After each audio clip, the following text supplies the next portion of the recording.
Hello and welcome back to the virtual classroom. I'm your host, Dr. Olmsted. As you can see, today's topic is urbanization and new immigration.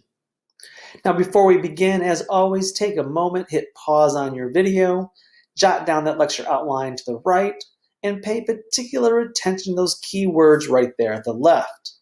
Make sure you can identify the who, what, where, when, and why, be able to connect the ideas together and to their larger historical significance. It will come back to haunt you on future essays. Got it? Let's begin. Now, as we've been discussing this whole period, we talked about, Reconstruction of the South. We talked about movement out west. Of course, this is all overlapping with what's going on back in the North, the Midwest, Northeast, which of course is industrialization. But industrialization is not just the heroic captains of industry, or as I call them in the last lecture, robber barons, because labor has had enough. But there's one more big facet to talk about here, which is funny because this is one of those longest stretches I will ever do, where we don't discuss anything about really politics. Now, we briefly mentioned the president last lecture about how they brought in, the military to put out strikes, but we have not done a political lecture in a very long time. And that will continue today, because this lecture is all about the rest of the change, because the reality is industrialization changes America, changes the world for that matter. And one of the big things it changes, yes, there is a new capitalist class of people, the captains of industry, robber barons. There is this new group of laborers. And then we discussed that last lecture. But this lecture is specifically about where they're living and who they are. Because thus far, they've just been a group of laborers. Some were anarchists, some were socialists, some were perhaps communist, before it was, a totally bad thing.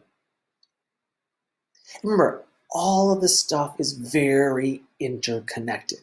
So urbanization is very much tied to industrialization. Cities that they're going to grow up around the factories and the mines. And of course, America is becoming more urban, and we're receiving these new immigrants. So let's start with urbanization. Now, between 1860 and 1910, so again, this post-Civil War era, this post-bellum period, the urban population burgeoned from 6 million back in 1860, pre-Civil War. 6 million people lived in urban center cities. In 1910, just 50 years, half a century later, to 44 million people are now living in cities. This is a huge exponential increase in just 50 years. By the time we reach 1920, post-World War I, just 10 more years after this, more than half of the US population is now living in huge urban centers. Now, along with this rise in urban centers came a very distinct urban culture, the rise of a new urban middle class, and it brought revitalized attention to public education. In fact, the very public education that you all grew up in or are still going through came to life during this era. Which means, hey, new middle class, culture, including baseball, football, is all this era as well, thanks to urban centers. So middle class, leisure, sports, these are public education in general, more education. This is a good thing that was brought about as a result of industrialization. So there are some very positive things, but it also comes with some serious social problems. Now we talked about, remember, how much does life suck in the Gilded Age? Let me count the ways. Low wages, poor working conditions, child labor. And there are other problems that are also associated with the Gilded Age, things like urban poverty, lack of sanitation. Yes, if you took, the first half of US history, you remember Jamestown. They were drinking urinated fecal water. Guess what? Things are not that much better now in the Gilded Age for many, many people. There's also rampant political corruption.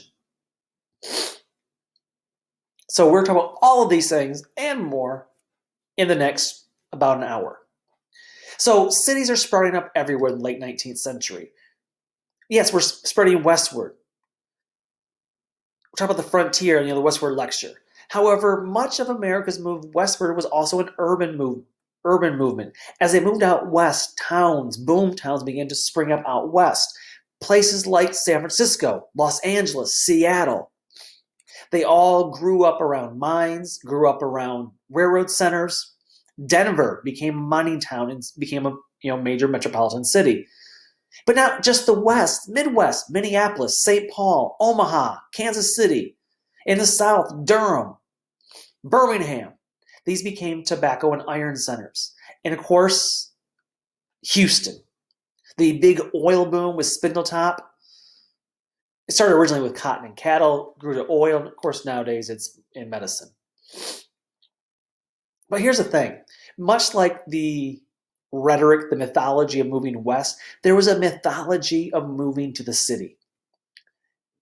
This painting here, this artwork, really brings to life the lure of the city. There was a mythology about going to the big city, to make your way in life, to see the bright lights. And you can see the person standing right here, get my cursor here, the person standing here looking at the beautiful city.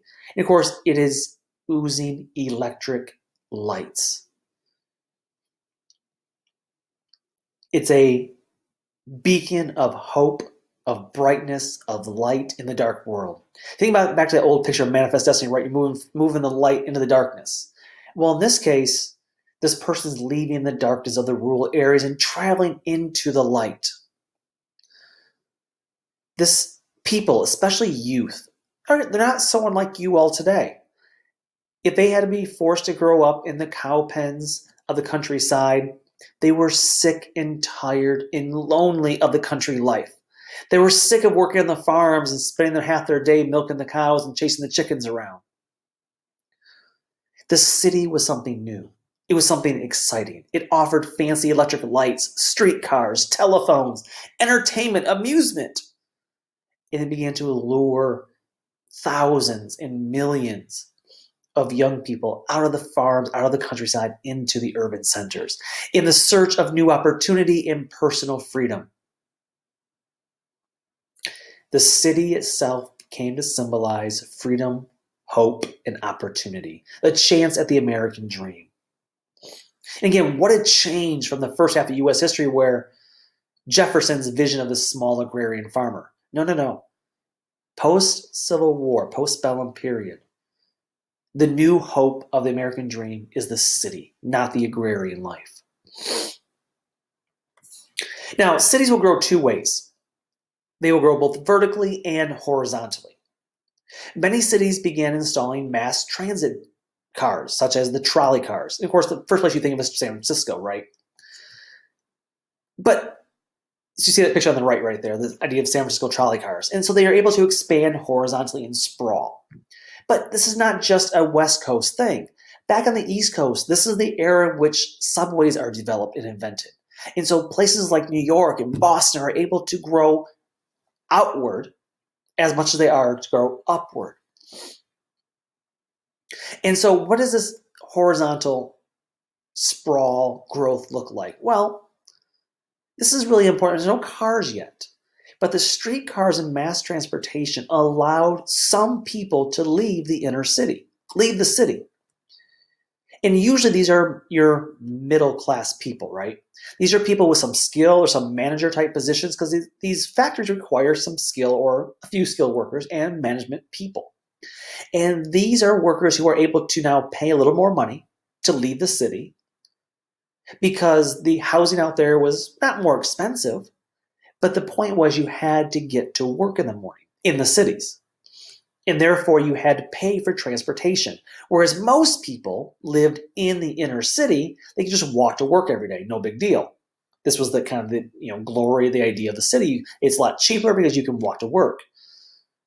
However, so those wealthier people, this is not factory workers. This is not your average person we talk about who are upset over the owners who are striking. These are your These are not your working class. These are your middle class, your upper class. They're the ones who are now able, these white collar workers, able to leave the center of the city and form into what would become the first suburbs. Now, these aren't the suburbs we know today, that, Kingwood or Humble is a suburb of Houston. That's not how it was back then. These are more just outside the city centers. But this is the idea of a, suburb. But it only allows the wealthier, those in managerial positions, office workers, skilled laborers, white-collar workers. But what this does is that these city centers, these downtowns, they will grow vertically. Because, again, steel production, thanks to Andrew Carnegie, they are able to grow, from 4 and 5 story buildings to 20, 30, 40, 50-story buildings because of steel. And we're able to grow vertically, which is great. We can house more people, that means. But it also means that as these cities grow vertically, and as these working class factory workers are living there, while the white-collar managerial middle and upper class people are leaving the city, thanks to mass transportation, subways, and trolley cars, what it leaves is a very poor city center, downtown. Downtown becomes a place of poverty and destitution. And what it leaves then is this. Because while the myth was the hope of the electric city, the reality was the people who came to the city centers, came to the urban centers, were trading one set of problems for another. Now, yeah, the factory jobs were hellish. We discussed that in our last lecture. But once you've got that job, you can't leave. You're stuck. And you are staying in these what's called tenement-style housing. These workers have no choice but to live in crowded, poorly designed apartments. These were not well thought out planned buildings. These were hastily built tenement housing that allows cities to expand at a rapid, exponential rate thanks to new technology like heating, elevators. Those are great. Remember, before 1860, buildings weren't more than 4 stories high. But thanks to steel, thanks to having the ability to use elevators, we see the emergence of high-rises, providing wonderful, cramped living space for the ever-burgeoning, rapidly expanding urban population. Now, much of this urban population owned nothing. All they had to sell was their own labor. Let me give you an example of what I mean by overcrowding here. In 1900, Manhattan, right? New York City. There were 42,700 tenement buildings. Okay? So Manhattan, 1900, had 42,700 tenement buildings. In those tenement buildings, there's almost 43,000 tenement buildings, 1.6 million people, 90% of Manhattan's residents, 1.6 million people lived in these tenement homes, these 42,700. Yeah, do the math. It's cramped. They're congested. This extreme density. Remember, cities are dirty. They're unsafe. Heating technology was there. It was new, but it was poor quality. And of course, New York City or Boston in the winter, or Chicago, not a fun place to be. Now, occasionally, because one of the other big problems was sanitation, right? I told you that earlier, sanitation is a big problem. Occasionally, there will be some communal toilets in the yard or the alley for everyone in the building to use. Yes, you heard that right. If you want to use an actual toilet, it'll probably be outside in the alleyway between the buildings. So good luck having privacy there. And of course, middle of the night in January in Boston, I got news for you. You ain't going outside, pulling down your pants and going to the bathroom. Liable to get frostbite.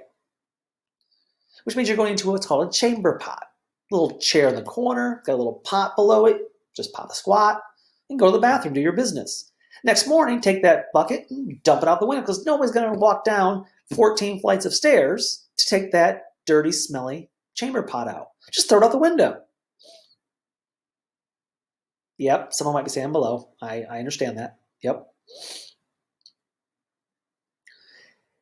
The thing is, there's no privacy, no free space, no sunshine. Infectious diseases run rampant. Odors. Yes, the odors stank. The mortality rate for these large urban centers was disproportionately high compared to the rest of the country. Let me give you an example. In one tenement slum in Chicago in the late 1800s, there was a 3 in 5 chance that your baby would die before its first birthday. Let me repeat that. There was a 3 in 5 chance. There's a 60% chance 3 out of 5 every babies will die before their first birthday. Yeah, despite the mythology, cities are no fun. Now, with this expansion of urban centers, though, we have something else that comes along. We need new politicians, new political blood. So, hey, this new type of city politics. Now, of course, if you're a person who lives in the city, what do you need most? Infrastructure. You need sanitation. You need sewers. You need drainage. You need proper heating. Yeah, there's no air conditioning yet, by the way. That's like the 1950s. You need mass transit. You need paved roads to, be able to. Have you ever been to New Orleans? Next morning, get up early in the morning. Yeah, I've done this. They're washing the streets down. It's a little hard to do that if all the streets are dirt, which is what they were in the 1800s. And so you need police, you need fire protection. To handle all these new issues, local city government began to expand, but it also became much more centralized. You needed someone in charge to run things. And what began was a new style of city politics that became known as the boss system, or political bosses, or boss politics. And basically what happens is a political party, essentially, with this team that was led by a boss with district captains and local committeemen below him. And basically the idea was this boss was in charge of everything. He was essentially the mayor. But it was incredibly corrupt. Because within the political boss system, people like Boss Tweed, the most famous of these, you would buy and sell votes. You took kickbacks and payoff money for projects. And so people like Boss Tweed, they're able to stay in power by, stuffing the ballot box, by buying votes, by giving people alcohol to vote for them. But what they're doing was what's called grafting. They were grafting millions of dollars. It was estimated that Boss Tweed grafted more than $4.5 million from the city of New York. What he did was hey guys, we're going to put some sewers in this year or pave the roads this year. So he goes and gets all the bids and the quotes. And he gets the highest one he can find. It's going to be for a $5 million project. He says, fantastic. Taxpayers fund this. We'll do it. He takes the $5 million in tax money. He doesn't give it to the highest bidder. He gives it to the lowest bidder, one of his cronies, one of his fellow friends, who will do a shoddy job and do a half job and will never complete the job, and he'll pocket the rest. He's grafting the money from the city. He's stealing it. Now, why does the city allow this? Why do the residents allow us to keep voting him in? Say, well, why do they do this? Well, because he would provide some needed immediate services. Now, remember, what they need is long-term fixes. They need sanitation. They need sewers. They need police and fire. They need paved roads. But he says, yeah, that costs too much money. But the reason you still vote for him is because he gives special things away. You see the cartoon on your screen. Special privilege. Immunity from arrest, so he'll get you out of jail. Or, again, you're trading a short-term Band-Aid for a long-term fix. So the party boss was doing things like, hey, oh, it's going to be cold this winter. So here's some coal for your family to get you through the next week. So the family loves, it endears that family to the political boss, like Boss Tweed, because he helped them out directly, made that connection, personal connection. Now, is that family better off after 1 week, though? No, but at least the family thinks he cares. So they would give out things like food and coal in small sums of money. They would find temporary jobs for the unemployed. Now, these are crappy jobs, but they found the jobs for them. So these were small, tangible things, not long-term fixes, not infrastructure, which is what they needed the most. But they traded this temporary gratification that was needed, granted it was needed, for this long-term fix that they really needed. It was incredibly corrupt and very undemocratic. But people like Boss Tweed were allowed to. And by the way, if you ever watch movies nowadays, or you follow like the cartels, the drug cartels, elsewhere, you will often find this is how they stay in power. They are actually endeared to their local communities because even though they're selling drugs that are killing people, they are still providing temporary things that people want around them so that people will always support them or not turn them in or protect them some way. Again, it's a very undemocratic process. And so people like Boss Tweed, this is again, local corruption runs rampant. And of course, who are the ones who are really voting these guys back in power? And while there are some whites, obviously from the countryside, come in the cities, and they will do it, and African Americans, one of the most prevalent groups are these what are called the new immigrants, right? This is a new immigrant group. Because we're seeing huge new waves of immigrant from new areas that are coming for opportunity to work in America. 41% of these newly arrived people in the urban centers were indeed immigrants who don't necessarily speak English. They don't know the customs, and therefore it makes it more easy then for a political boss to take advantage of them. So where are they coming from? Well, this is a big change. They're coming largely from Eastern and Southern Europe. Now, these are people that people in the United States felt were lower class, that they were not as good as the old stock, proper Europeans, people from England, France. These are from like Slovakia, those Eastern European bloc countries. And these are known as the new immigrants. And while initially Western Europe, right, we liked Western Europeaners, right?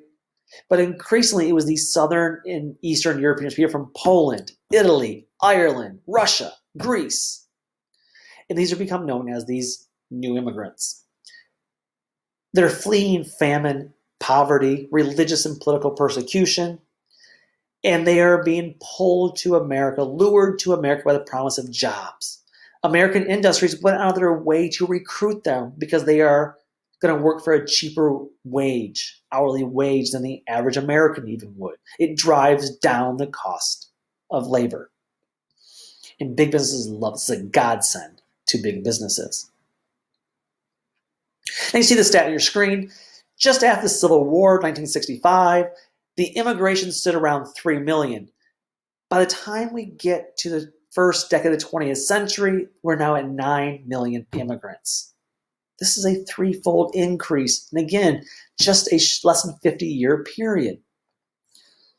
Let's start on the East Coast. So you're an immigrant, and you've decided to scrape whatever meager money you can find. You're fleeing famine, persecution, political corruption, war, disease. You've heard that America offers new opportunity.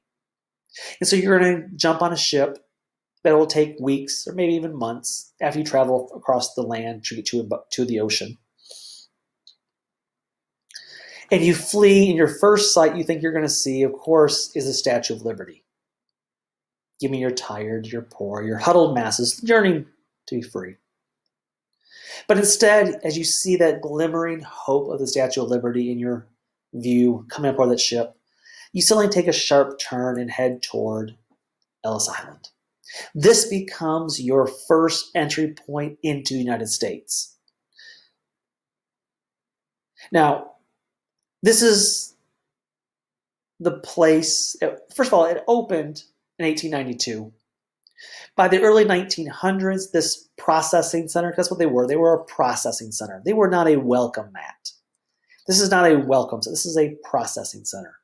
They will process more than 5,000 immigrants per day. This is not a fun, I'm going to take you through the story really quick. This is a fascinating endeavor. You've spent all you had to get on the ship to cross the ocean for weeks or months.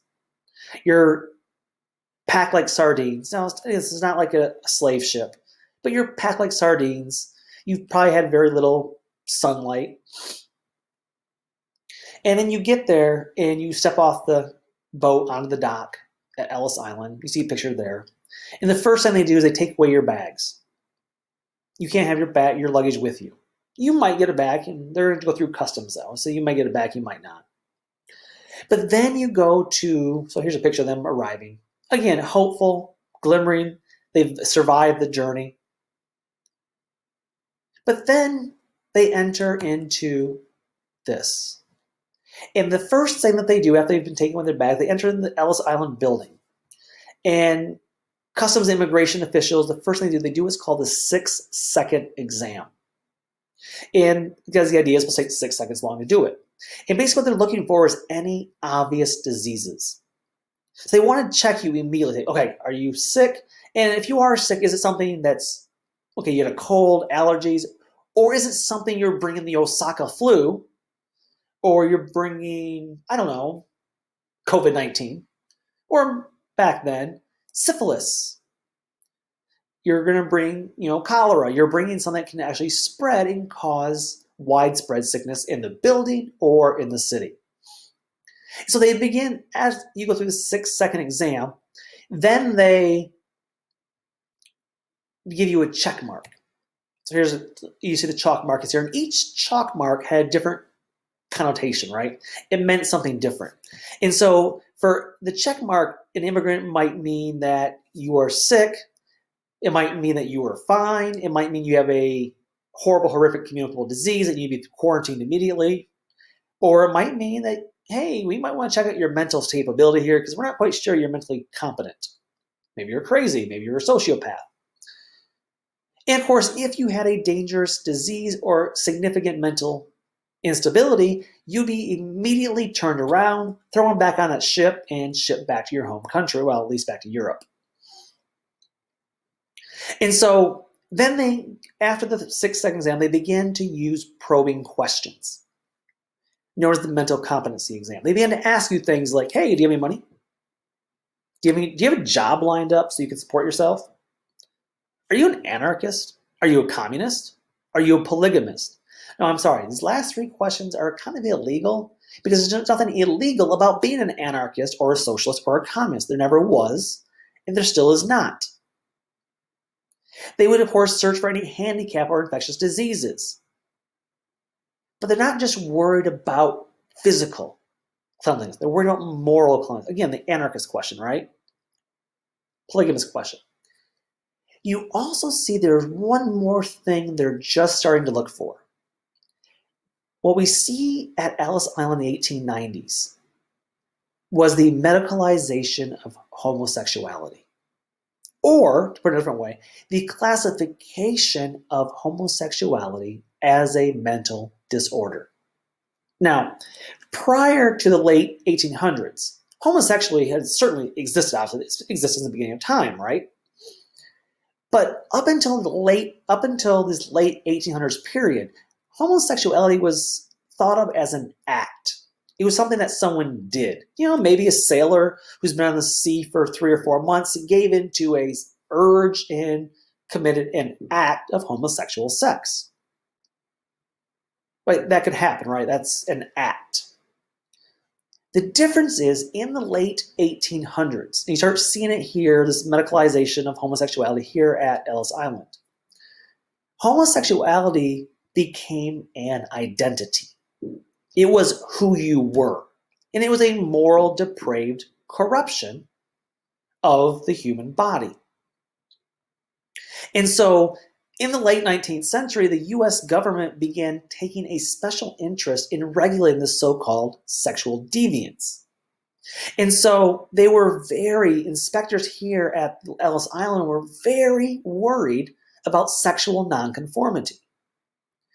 In fact, they were training their inspectors to spot so-called sexual deviance. Now, whenever it was in class, people were like, wait, how do you spot a homosexual? And I'm not talking about how they talk or they're dressed flamboyantly. No. No outward thing. They thought they could do it by examining the physical body. And so, yes, they made you pull down your pants, and they would actually examine for your genitalia.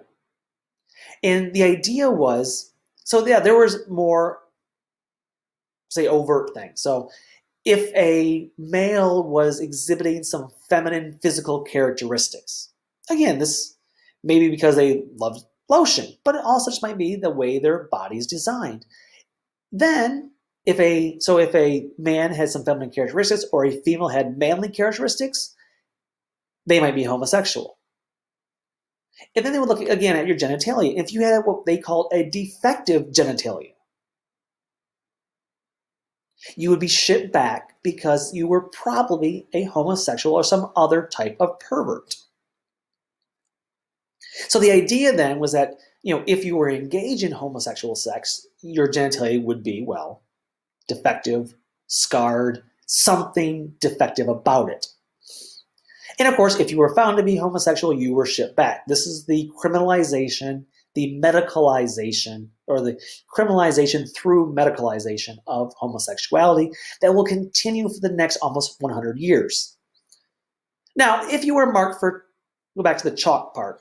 If you are marked with chalk for disease, you might be sent to a cage. You might have to have a mental competency exam. And if it was treatable, you would be treated and then released. Sometimes you may be kept longer, of course, if it's a more serious disease. But if you're given a clean bill of health or you've gone through the quarantine process, you were then sent to this place known as the registry room. This is where you fill out your forms, you sign your names, and you will become a U.S. citizen. Fantastic. Only when I look at this is not a welcoming place. In fact, what this reminds me of is going to the Houston Livestock and Rodeo Show or the Texas State Fair and seeing the cattle exhibit. They are being herded like cattle through Ellis Island. What a welcome to this wonderful country. And of course, most of these immigrants would often choose a new name. So often you took your last name and you would shorten it to make it more American, or you would change your first names to make them more American. Like you would drop suffixes or prefixes in order to make it sound more American. There's an old joke, if you ever watched The Simpsons, that they were deported once and came back in the country, and they went through Ellis Island, supposedly. And the person who was checking them in to register their name said, "Oh, Simpson, that's too foreign. You're now the Sims." Again, it's a joke, but it's satire, right? And so you choose a more American name. Again, trying to get rid of that old identity. Immigrants chose it, but it was also kind of pushed upon them because, again, you want to assimilate these new immigrants. And then lastly, if you make it through all of this, you went through the 6-second exam, you went through the mental competency exam, you didn't have to go to quarantine, or you did and you got out. You go through this entire processing point of this, registry section. Then you get to finally step outside at what's called the kissing post. So you go outside, you go to the kissing post. Why the kissing post? It's the place where you can finally reunite, hug, and kiss your family that you came with. And you now can meet up and ready to start your new life in America as a U.S. member. Back then, when you came through Ellis Island, you became a U.S. citizen right then. So once you have the stamp of approval, you are in the country. And guys, through all this process, the reality is only about 2% of immigrants were actually rejected. It was not a lot. Only about 2% ever actually get rejected. So most, 98%, are going to get through. But you are now set loose to enjoy and go for your American dream, your opportunity. Now, this is on the East Coast. On the West Coast, there was also a processing center. It was known as Angel Island.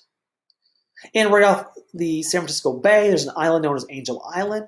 Now, during the Civil War, this had been a military base.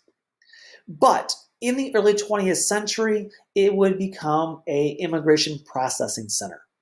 And over 1 million Asian immigrants will go through Angel Island.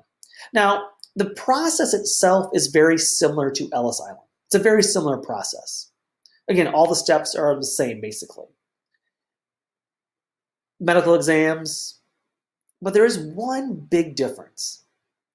Because while we did not like these so-called new immigrants from Eastern and Southern Europe, we didn't like them. We didn't trust them. For a lot of reasons. They were drunks, they were poor, they were Catholic. We didn't like them. But Asians were despised even more.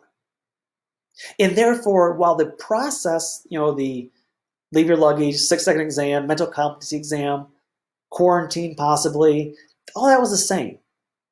But the one big difference was it was much harder for Asians to be admitted into the country. Now, we're going to discuss a little bit later in this lecture really why that is. But for now, though, just know that Asians were less desirable than Europeans. The men were considered more feminine. And if you remember when I talk about the West, you'll understand that, well, that's why. Part of the reason that there's a stereotype that they were more feminine. They were usually slimmer, they were shorter, their skin appeared softer, and of course, the jobs they were already doing in the United States were things like laundry and cooking. The other issue was, while Europe was despised, and these Eastern Europeans were despised as immigrants, they were allowed. Asian immigrants were not. Because as of 1882, we began to ban Asians, specifically Chinese, in 1882. And then later, we will also ban Japanese in 1907. And so in 1882, we passed the Chinese Exclusion Act. 1907, the Gentleman's Agreement that will ban Japanese. And therefore, the only way an Asian, again, Japanese and Chinese person can enter the United States through Angel Island legally is if A, they can prove they have family already here, or B, they're an educator. And so most are not educators, so the number one way you're able to gain access is if you already have family here. Well, here's the thing. So there's two things that work here. The first one is that, you prove your family. So they have birth certificates that prove, hey, I'm related to so-and-so that lives on West Street there. The problem is, many times these were fake or forged documents. This became a huge black market thing in China, where Chinese forgers would forge these documents and say, oh yeah, I'm so-and-so's long-lost brother, and let me in the country. The reason this was a popular thing, though, was because in the early 1900s, in the first decade of the 1900s, San Francisco suffered a massive earthquake, and the records building burned, and all the records with it. This is before, obviously, electronic backup. Always back up your work, people. And therefore, there was no way for the officials in San Francisco to actually be able to say whether those are fakes or real. And so Chinese people who were looking to immigrate took advantage of this and said, oh yeah, I know so-and-so. So immigration officials knew this, and so they would put them through a longer series of questions. They would often keep them there in quarantine, not for sickness necessarily, but for days or weeks or even sometimes months at a time, trying to prove, make them crack, or try to prove whether or not they actually have family there or not. And thus, it became a very similar process, but it was much more difficult in Angel Island. Now, this is a good place to stop right here. Now, when we come back, we will talk about what happens next. So in part 2 of this lecture, so part B, we will talk about what happens after you leave Angel Island, or more specifically, especially Ellis Island. So until next time, take care and bye-bye.